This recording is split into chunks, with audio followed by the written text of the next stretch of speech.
Hola chicos, pues ¿qué tal? En la clase de hoy les vamos a hablar acerca del Bacillus anthracis. Pues el Bacillus anthracis es esta bacteria causante del carbunco o del anthrax. Pues el Bacillus anthracis es un bacilo gram positivo formador de esporas. Este es muy importante porque posee una cápsula de polideglutamato. El polideglutamato pues es muy importante aquí porque hace al Bacillus anthracis inusual. Casi todas las cápsulas están hechas de polisacáridos. Sin embargo, la cápsula de esta bacteria pues está formada por aminoácidos, especialmente pues el glutamato. Esta le va a dar características importantes como que va a inhibir la fagocitosis por medio de los neutrófilos o por el complemento. Estos pues bueno van a carecer de movimientos y van a formar esporas ante la exposición del oxígeno. Estos bacilos van a tener extremos cuadrados y van a estar dispuestos en cadenas largas, y las esporas pues bueno van a estar ubicadas en el centro de los bacilos, como lo podemos observar en esta imagen. Estas bacterias pues se cultivan en agar sangre. El agar sangre es el medio de cultivo elegido, y la morfología de la colonia va a tener un aspecto de cabeza de medusa y tienen características de grises a blancas, como lo podemos observar en la imagen. ¿Cómo adquirimos el anthrax? Pues bueno, el anthrax puede ser adquirido por tres diferentes vías: la ingesta, la inhalación o la vía cutánea. Las esporas de anthrax pueden ser inhaladas y llevadas al sistema respiratorio, y esto va a ocasionar un carbunco pulmonar, o también pueden ser adquiridas por el contacto con una herida contaminada, y de esta manera se va a originar el carbunco cutáneo. O también las esporas pueden ser ingeridas o inhaladas por animales, que estos pues bueno posteriormente nosotros vamos a consumir su carne de estos animales contaminados, y podemos ingerir las esporas de anthrax de la carne contaminada. También es importante saber que no únicamente es la carne, sino puede ser el polvo de los huesos, la piel de los animales, ¿sale?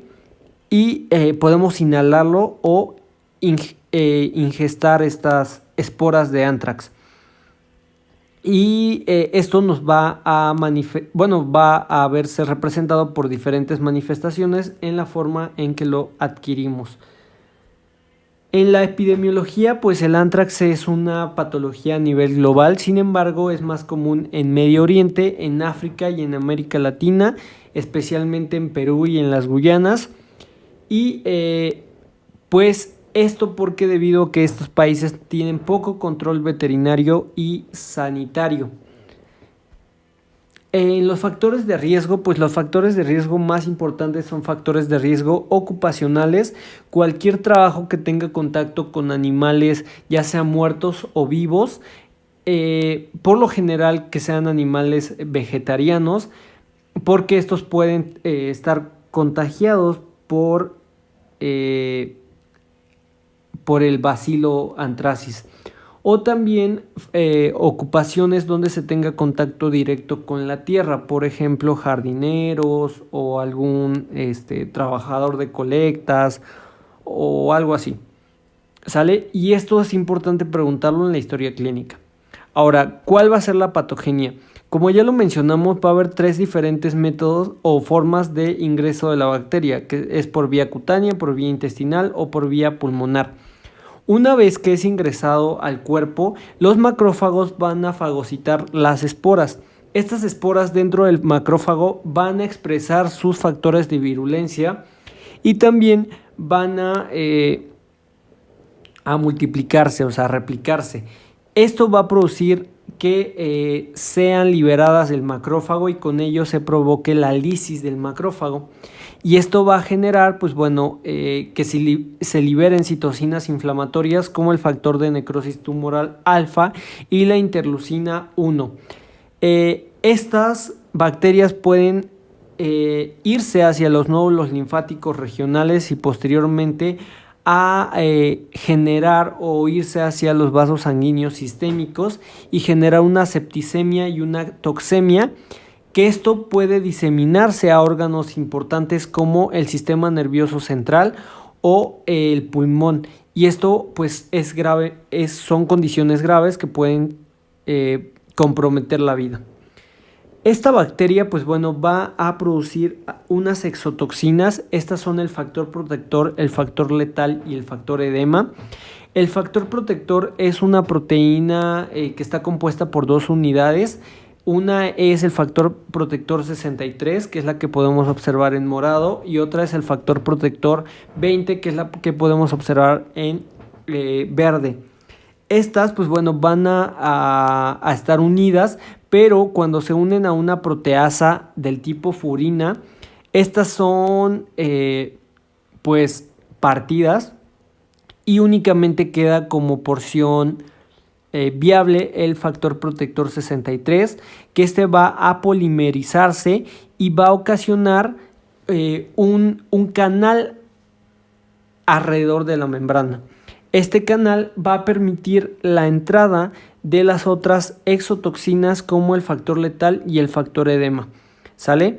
Una vez que están unidas ya el factor protector con alguna de estas exotoxinas, la célula va a endocitar a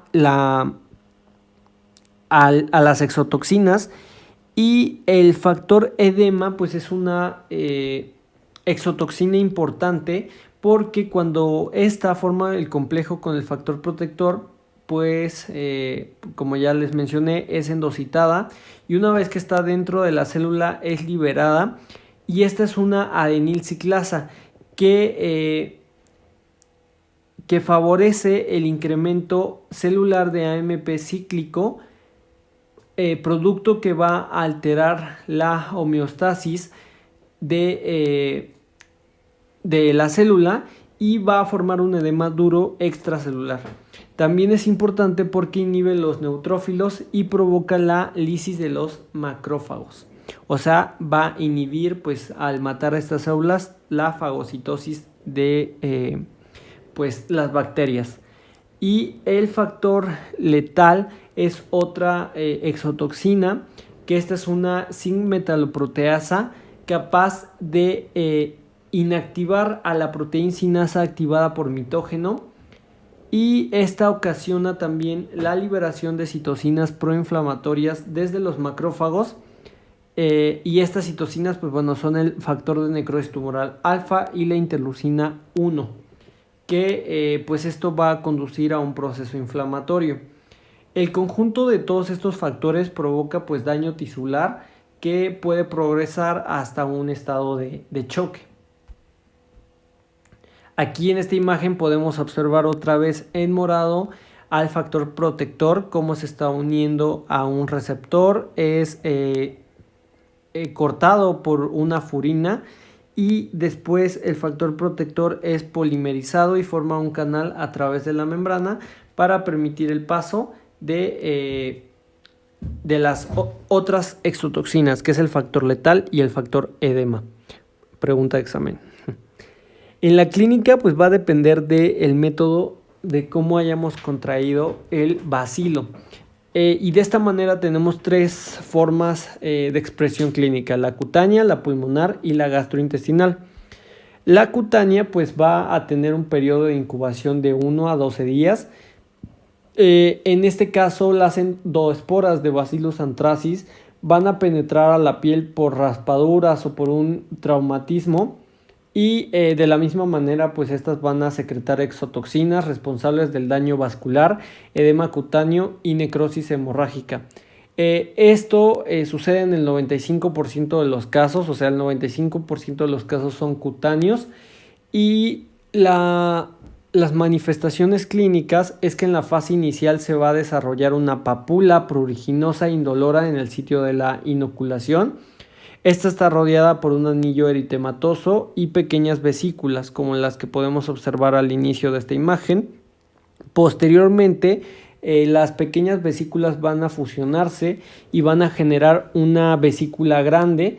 Esta vesícula grande va a tener un edema perivascular gelatinoso, duro, no depresible, y se va a romper. Al romperse, pues va a dejar un cráter, que este cráter va a tener tejido necrótico y depósitos pues de fibrina y todo esto.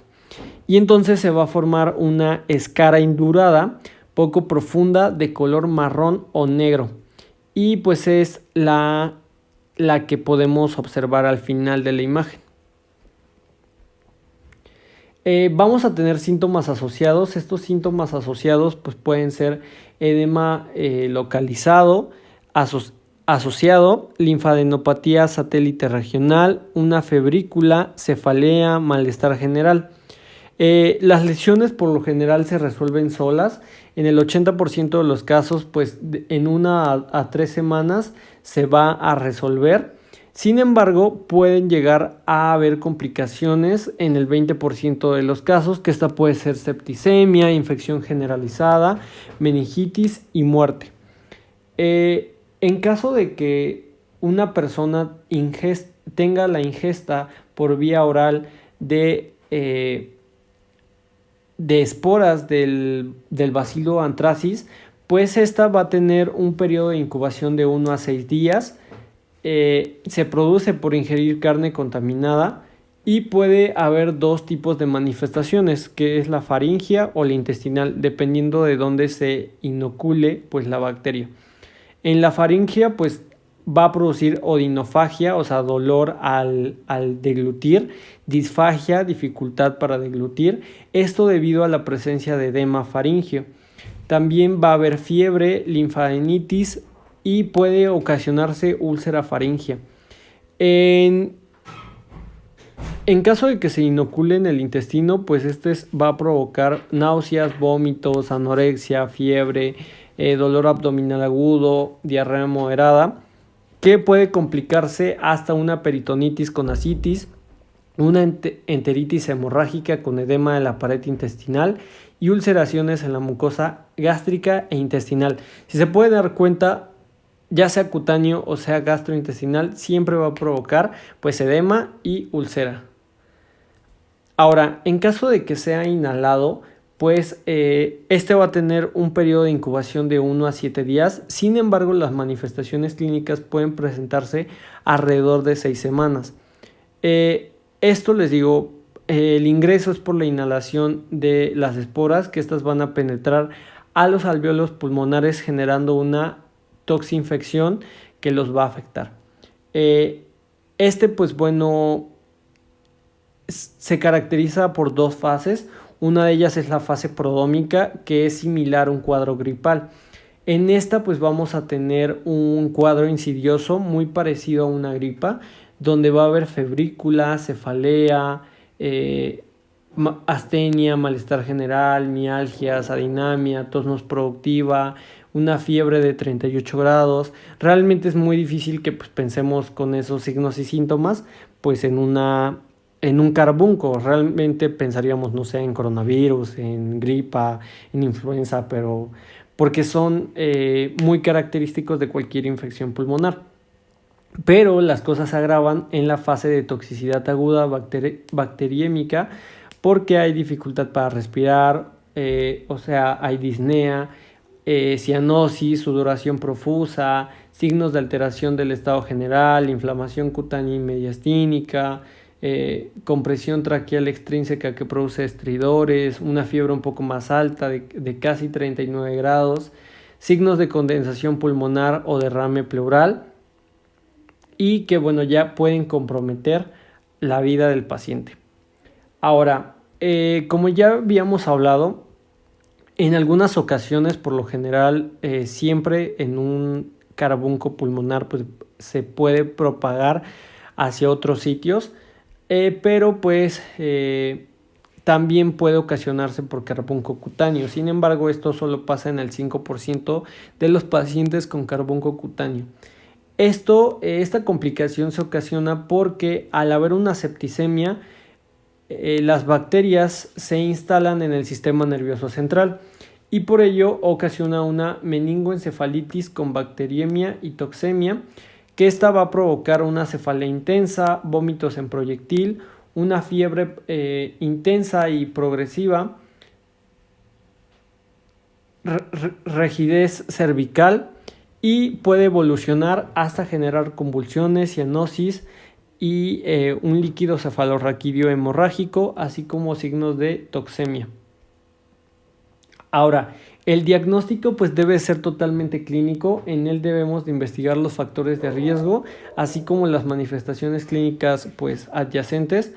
Y en caso de que hagamos pruebas de laboratorio, pues tenemos que hacer pruebas de laboratorio para detectar Bacillus anthracis directamente en una toma de muestra, ya sea sangre o sea secreciones purulentas de tejidos infectados, con un hisopo estéril, y pues tenemos que hacer un cultivo o detectar anticuerpos o toxinas en la sangre.